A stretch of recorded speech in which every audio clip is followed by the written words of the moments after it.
Some of the things that may surprise you on your very first driving lesson, especially if you've never driven a car before, are, well, the steering wheel. According to driving instructors we've spoken to, the steering wheel does cause some bafflement. Now, this is a bit difficult to comprehend if you've been driving for nearly half a century, like I have, but you turn it to the left and the car goes to the left, and you turn it to the right and it goes to the right, and you put it back in the middle and it will go in a straight line. But of course, where is the middle? Because the steering wheel is circular on most cars and endless.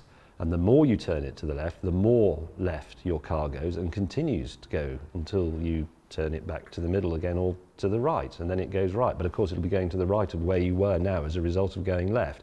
So we think steering is obvious and very intuitive, but it isn't actually. It's something you have to learn.